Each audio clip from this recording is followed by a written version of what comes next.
আসসালামু আলাইকুম সবাইকে। সবাই কেমন আছেন? আমার চ্যানেলে অনেকদিন পর আপনাদেরকে স্বাগত জানাচ্ছি। গ্রীষ্মের দাবদাহে পড়ছে সারা দেশ।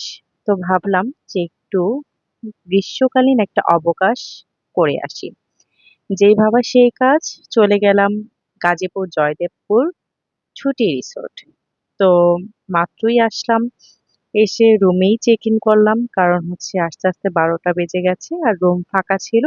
আমরা খুব ইজিলি রুমে চেক ইন করে ফেলেছি। তো এই তো রুমটা যথেষ্টই ভালো লেগেছে।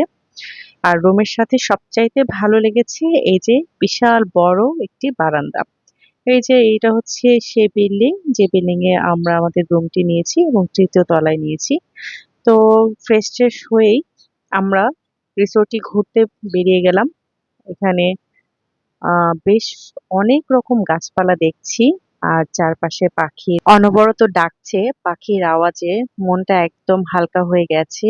আর গাছের বাতাসে, মিষ্টি একটা ঠান্ডা শীতল বাতাসে একদম মাইন্ড রিফ্রেশ হয়ে গেছে। তো এখানে একটু দোলনায় দোল খাচ্ছিলাম। আর দোল টোল খেয়ে আবার একটু হাঁটতে বেরিয়েছি। আর আমরা হেঁটে তারপর হচ্ছে লাঞ্চের উদ্দেশ্যে যাব।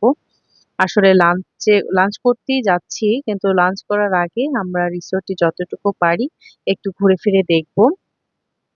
তো ভালো লাগছে, কিন্তু এই সাইডটায় হচ্ছে সুইমিং পুল, অনেকেই দেখলাম যে সুইম করছে। আর এই যে এখানে হচ্ছে পাখি, আমরা অলরেডি রিসোর্টের রেস্টুরেন্টে চলে এসেছি। আর রেস্টুরেন্টের সামনে এই পাখি দুটো ছিল। খুব সুন্দর পাখিগুলো, কিন্তু খুব সুন্দর দেখলাম যে নকল করে বিভিন্ন রকম ডাক। আর এই রেস্টুরেন্টটি অনেক সুন্দর। আর গাছে তো কাঁঠাল ধরে আছে, খুবই ভালো লাগছে দেখতে। এখানে রেস্টুরেন্ট হচ্ছে খোলা, আপনি বসতে পারবেন, প্লাস হচ্ছে ভিতরে বসতে পারবেন। তো আমরা আসলে লাঞ্চ সেরে এসেছি, সেরে আবার হচ্ছে বাহিরে বের হয়েছি। এখানে ডে লং প্যাকেজও আছে। ওখানে ওই ভাইয়ারা ছিল যারা গান গাচ্ছিল, তারা ডে লং প্যাকেজে ওনারা এই রেস্টুরেন্টে এসেছে। আর লাঞ্চ ছিল হচ্ছে বুফে। বুফে প্রতিজন ছিল হচ্ছে 1300 টাকা করে। তো যাই হোক, ভালোই ছিল। রান্নার টেস্ট অসাধারণ ছিল। আর ওই যে ওখানে গান গাচ্ছে তারা, উম, ঢাক ঢোল পিটিয়ে, খুব সুন্দর, ভালো লেগেছে। তাদের ভয়েস অনেক সুন্দর ছিল। আর এখানে খেলাধুলার ব্যবস্থা আছে, অনেক বেশ কয়েকটি মাঠও আছে। আর বাচ্চাদের তো খেলার জন্য বিভিন্ন রকম প্লে টয়স আছে। আম, চাইলে বড়রাও খেলতে পারবে, কারণ যে যথেষ্টই হচ্ছে শক্তপোক্ত ছিল।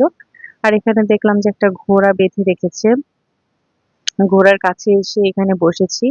আপনারা চাইলে নিরিবিলি এখানে বসতে পারেন, খুব সুন্দর। এখানে বসার যে প্লেস গুলো এক একটা এক এক নামে দেয়া আছে।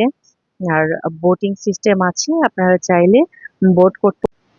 তো বেশ কিছুক্ষণ এখানে খেলা করে, আমার বাচ্চাটা খেলা করে, তো আমরা এখন আবার একটু আম, আহ, ইয়েতে রুমে যাচ্ছিলাম। তো রুম থেকে এসে আমরা আবার সুইম করতে বেরিয়ে গেছি। বিকালের দিকে, এটা 4টা বাজে বা 4:30 বাজে এরকম একটা সময়। আর দুপুরের দিকে নামিনি, কারণ দুপুরে অনেক গ্যাদারিং ছিল, যেহেতু ডে লং প্যাকেজে অনেকেই আসে। তো ওই সময়টা খুব গ্যাদারিং ছিল। তো সুইম শেষে বাসায় এসে একটু রেস্ট নিয়ে বিকেলের দিকে হচ্ছে একটু চা খাচ্ছি আর বাহিরের প্রকৃতি দেখছি। বারান্দা দিয়ে দেখা যাচ্ছে যে সূর্যটা ঢলে পড়ছে, অন্ধকার নেমে আসছে। তো এই তো অন্ধকার নেমে এসেছে, কিছুক্ষণ পরে আবার একটু বের হলাম রাতের যে একটা গ্রামীণ যে আবহাওয়া সেটা উপভোগ করার জন্য। আর বাহিরে ঝিঁঝি পোকা ডাকছে।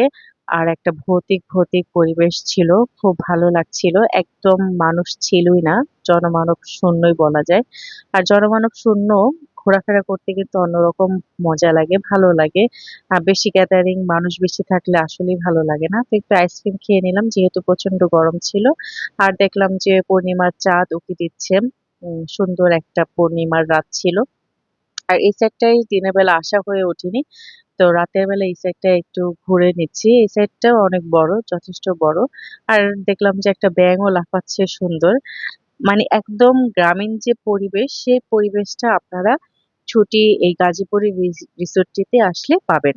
আর এখানে হচ্ছে কিছু বাচ্চাদের শেখানোর জন্য বেশ কিছু বিয়ে ছিল। আমরা রাতের ডিনারটা রুমেই করেছি। ওনাদেরকে রুম সার্ভিস দিতে বলেছে। তো এখানে হচ্ছে মেইন নান, ভেজিটেবল আর হচ্ছে ডাল ছিল, মুগ ডাল। তো ডিনার শেষে ঘুমিয়ে পড়ে এখন সকাল 6:30 বাজে। সূর্য উঁকি দিচ্ছে, ঘুম ভেঙে গেছে। তো বারান্দায় এসেছি। তাকিয়ে দেখছি যে খুব সুন্দর লাগছে। এত শান্ত একটা পরিবেশ যে অনেক দিনে কোলাহল মুক্ত একটা পরিবেশ চাচ্ছিলাম, যেটা আমি পাচ্ছিলাম। খুব ভালো লাগছিল। আর এখানে একটু এসে যে রেস্টুরেন্টে আর কি সকালে ব্রেকফাস্টের উদ্দেশ্যে আসলাম। কমপ্লিমেন্টারি ব্রেকফাস্ট বুফে ছিল। তো ব্রেকফাস্ট শেষ করে এসেছি, একটু বাহিরে বসেছি, দাঁড়িয়েছি, দেখছি আর হচ্ছে চা পান করছি। খুব সুন্দর একটা পরিবেশ ছিল। আর গাছে গাছে কাঁঠাল, আম, বিভিন্ন রকম ফল ফুল তো ছিলই। এখানে একটা ট্রি হাউস দেখলাম, তো ট্রি হাউসে উঠলাম, ভালোই লাগলো। আর আশেপাশে তো খুব সুন্দর পরিবেশ, যেহেতু আম, অফ সিজন বলা যায়। হ্যাঁ, তো মানুষ আসলে কম ছিল, যার ফলে খুব ভালো লাগছিল। এখানে পাখির একটা ঘর ছিল, যেখানে অনেকগুলো পাখি বসেছিল আর কিচিরমিচির শব্দ করছিল। তো ভালো লাগছিল। এখন আমরা ঘোরাফেরা শেষে সুইমিং পুলে চলে আসছি। যাওয়ার আগে আরেক দফা সুইম করে দেন হচ্ছে আজকে চেক আউট করবো 12টার দিকে। তো আসলে সুইম করাটাই মেইন উদ্দেশ্য ছিল। যেহেতু গ্রীষ্মকালীন একটা দাবদাহ চলছে, সুইমটাই বেশি আসলে এনজয়েবল। তো সবশেষে হচ্ছে আমাদের যাওয়ার পালা। উম আমরা এখন চলে যাচ্ছি। যাওয়ার আগে আবার একটু কিছুক্ষণ ঘুরে ফিরে যাচ্ছি। এই যে গাছে কাঁঠাল ধরে আছে, এটা আসলে দেখার সৌন্দর্যই আলাদা। বাচ্চারা যেহেতু কখনো দেখেনি, তো ওদেরকে দেখাতে পেরেও কিন্তু খুব ভালো লেগেছিল। আর ফুলের গাছ, অফুরন্ত ফুলের গাছ, সুন্দর ছিমছাম নিরিবিলি, একদম মানুষ তেমন একটা ছিলই না। এখানেও বেশ কিছু কটেজ আছে। এগুলোও খুব সুন্দর, লেকের পাড়ে আর কি। বসার খুব সুন্দর প্লেস ছিল। আর অনেকগুলো মাঠ তো ছিলই। তো যাই হোক, শেষ মুহূর্তে একটু ঘুরে নিচ্ছি আর একটু দোলনায় দোল খাচ্ছি। সুন্দর একটা দোলনা ছিল এখানে। আর এখানে বোটিং ছিল, যেটা আমাদের চড়া হয়ে ওঠেনি সময়ের অভাবে। কখনো আসলে আবার এখানে বোটে চড়বো। তো সবাই ভালো থাকবেন, সুস্থ থাকবেন, মাঝে মধ্যে একটু ঘোরাফেরা করবেন, মনটা ভালো থাকবে। আল্লাহ হাফিজ।